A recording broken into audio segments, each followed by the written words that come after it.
My guest at this time is Dr. Tim Ball. He's a former professor of climatology at the University of Winnipeg. He's an accomplished scholar as well as an author, many different articles and even books, the most prominent being The Deliberate Corruption of Climate Science. He's normally here to react to different events in the news, whether it's coming from the United Nations or various American politicians. But he's also part of another story that doesn't get a lot of attention, and today we're going to give it that attention. Because if you speak out publicly against the climate change consensus, quote unquote, you're not just the target of intense scorn and ridicule in those communities, you can also be the target of very expensive lawsuits. And Dr. Ball is no exception. The good news for him is that one of the lawsuits lodged against him has recently been dismissed, but he is still fighting another one as well. And Dr. Ball, it's always good to have you with us. Well, again, thanks for the opportunity. Well, let's start with a little bit of background here, because we constantly hear that there's this consensus. 97 to 98% of climate scientists all agree, at least in general, about the trajectory of the climate, and it's only some gadflies on the periphery who don't essentially agree with the basic points here. You have pointed out to us in the past that number is nowhere near that close to 100%. But it sometimes seems that way because most of the people who don't agree aren't willing to speak out. So what is the breakdown as best as you can tell, and why do most people not speak out? Okay, the numbers out there that everybody repeats, and Obama was especially, that was his favorite, the 97% of scientists agree. The original figure was 95% of scientists, and that came from Naomi Oreskes, O-R-E-S-K-E. And she did research. She was actually a historian of science, and she went and looked at articles, the abstracts of articles on global warming. And so she just put in her search engine global warming, and she got 900 and some articles back. And she said that 95% of them said that global warming due to humans was occurring. Well, of course, because that's what she Googled. But if you just add natural global warming, you get a completely different answer. So everybody knows that. Everybody does these Google searches and knows that the results you get are a function of the keywords that you put in. So that was the first person to come out with a percentage of scientists that agree. That was the figure that Al Gore used in his movie Convenient Truth, and he referenced it. I think it was 932 articles or something like that. Anyway, then that was followed up. After she was exposed for what was going on, a report came out that 97% of scientists agree. This came from a research done by John Cook, a researcher, a historian of science researcher at Queensland University in Australia. And what he did was that he again Googled, looked at articles, and by his own definitions, claimed that 97% of them supported the human-caused global warming argument. Now, just to set that straight, so that's where the 97% figure came from, and he published an article in a scientific journal, which, of course, gave it all the credibility that you wanted to hear. But the first thing that you need to know is that there is no such thing as a consensus in science. As Einstein said, I can do 100 experiments, prove me right, and I only get one do me wrong, and that's the end of it. So consensus doesn't apply. So the minute you hear consensus talked about with science, you know it's political. And the 97% figure, as I said, was produced by this John Cook using abstracts and then using his definitions of whether they were global warming related or not.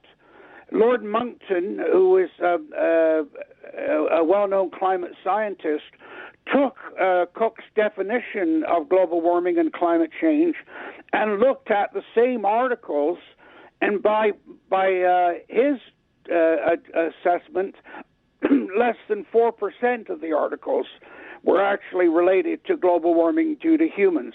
So immediately you see that this is very, very relative, not objective at all. That's where the 97% figure came from. my guess is that 97% of the scientists in the world have never even looked at the Intergovernmental Panel on Climate Change work or their reports, when they do, any of them that actually go and look at the actual reports immediately are aware of how inadequate the science is for these reports and report on it. This is a quote from a German physicist and meteorologist by the name of Klaus Eckhart Pulse. And he did what I recommended. Go and read the actual IPCC reports. And here's what he wrote. 10 years ago, I simply parroted what the IPCC told us. One day I started checking the facts and data. First I started with a sense of doubt, but then I became outraged when I discovered that much of what the IPCC and the media were telling us was sheer nonsense and was not even supported by any scientific facts and measurements. To this day, I still feel shame that as a scientist, I made presentations of their science without first checking it. Scientifically, it is sheer absurdity to think we can get a nice climate by turning a CO2 adjustment knob. This is the difficulty that you have with these 97% figures. But as I said, it's out there, but it's meaningless. So talk about the pressure that exists in the scientific community, because you've told us before that it's way more, obviously, than 2 or 3%, who at least don't agree with the Intergovernmental Panel on Climate Change and possibly with the larger view on the changing climate as well. So what happens to people who dare to speak out? And let's just use your example. When did you first get in legal trouble because you dared to contest what someone else had reported? The first thing that you've got to ask is, well, why would I get lawsuits? Why am I attacked so viciously? And the answer is relatively simple. And by the way, what people should be worried about is the increasing use of the law to silence people. If they want to look it up, they can look it up under the acronym SLAPP, SLAPP, which stands for Strategic Lawsuits Against Public Participation, because this is going on not just in climate, but it's going on throughout our society, where to silence people, you just file a lawsuit against them. And if nothing else, the sheer cost will overwhelm you. My legal bills are already at $800,000. And so that gives you an idea of what happens if you dare to fight.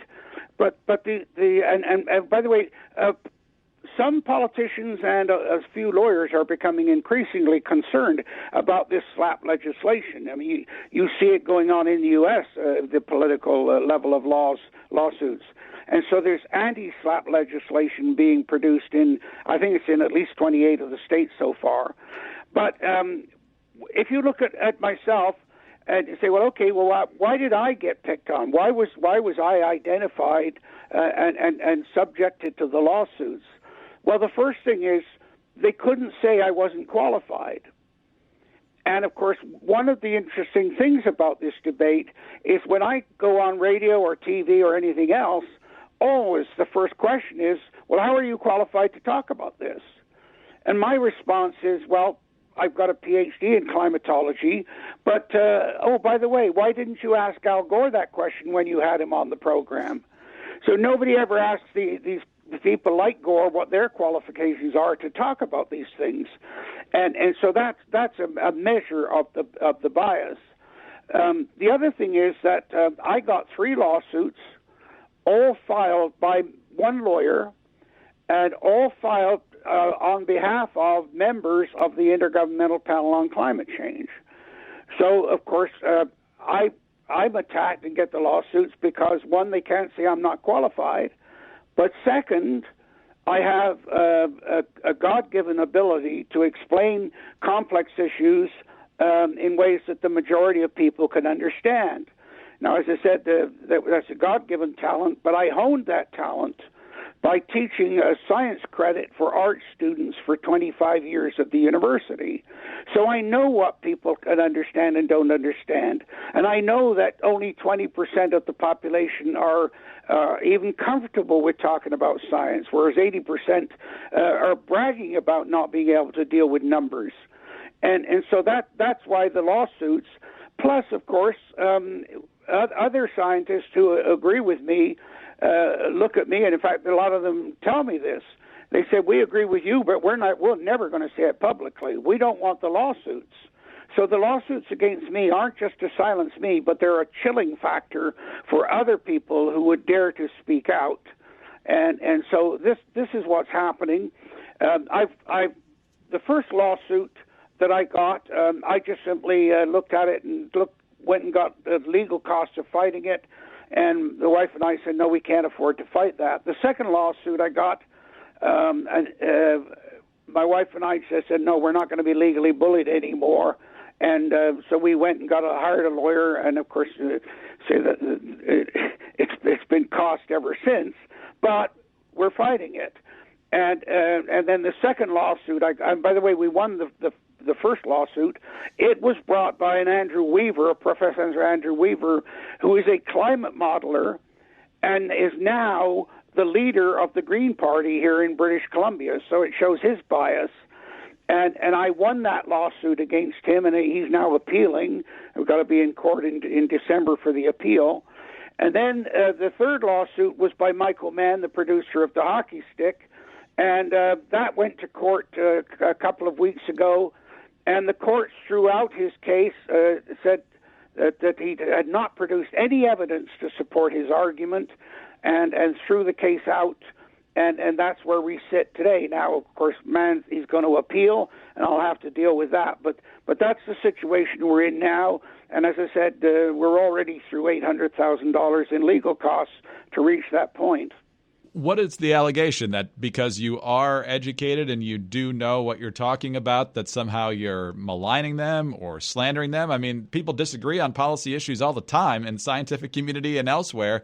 Why can't there just be a robust debate instead of throwing lawyers at the issue? Well, of course, that's the whole point.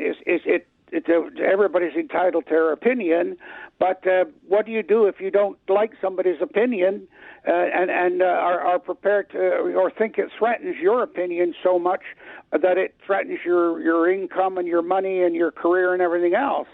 So you go about trying to argue on the basis of the merits of it. Then if you start losing that, you start, as you do in any argument, whenever you start to lose an argument on the basis of the facts and the ideas, you attack the individual. It's called ad hominem.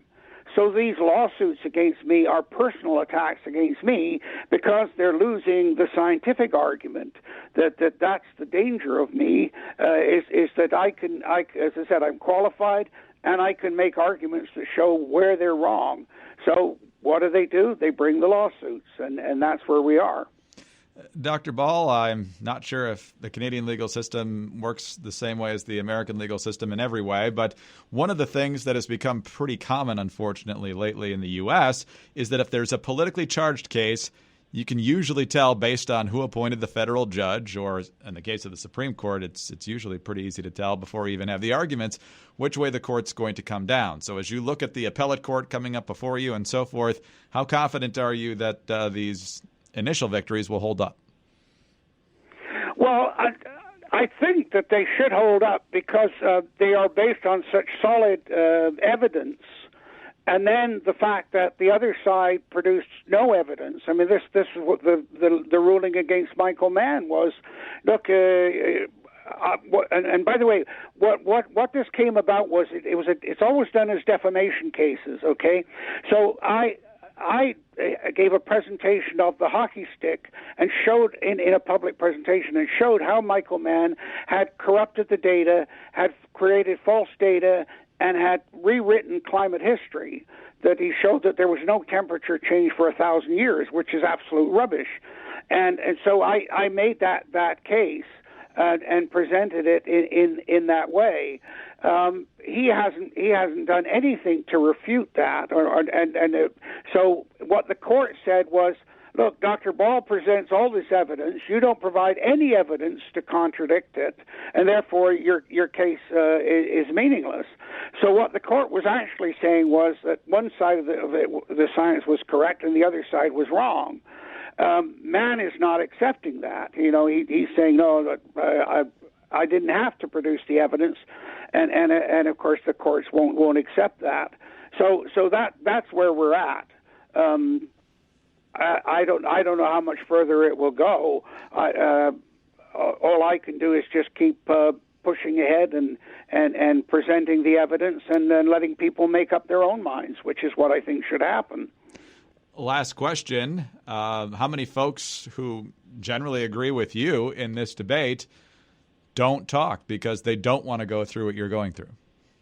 The majority. Oh, yeah, the vast majority. As I said, I get hundreds of scientists have said to me, we agree with you, but we'd never say anything in public because we don't want the lawsuits, we don't want the hassle. In fact, they don't even want to get involved in it. And, of course, you see, this is part of the thing that's being played upon, is that scientists avoid politics, in fact, despise politics, and try to avoid it at all costs. So you got this added problem. And so when they see me being attacked and the costs involved and all the rest of it, I'm going to keep my mouth shut and just carry on. So that's the problem. So there's a huge silent majority which are never going to say anything. Dr. Ball, we'll leave it there. Sir, as always, we appreciate your time, and thank you for sharing your story with us. We greatly appreciate it. Well, thank you for the opportunity. And any time anybody's got questions to you about the climate or anything else, I'm more than willing to answer their questions. Thank you. We've appreciated it for many years here. You've always been very kind with your talent and your time, and it's very much appreciated. Dr. Tim Ball, former professor of climatology at the University of Winnipeg, and he's the author of The Deliberate Corruption of Climate Science. I'm Greg Columbus reporting for Radio America.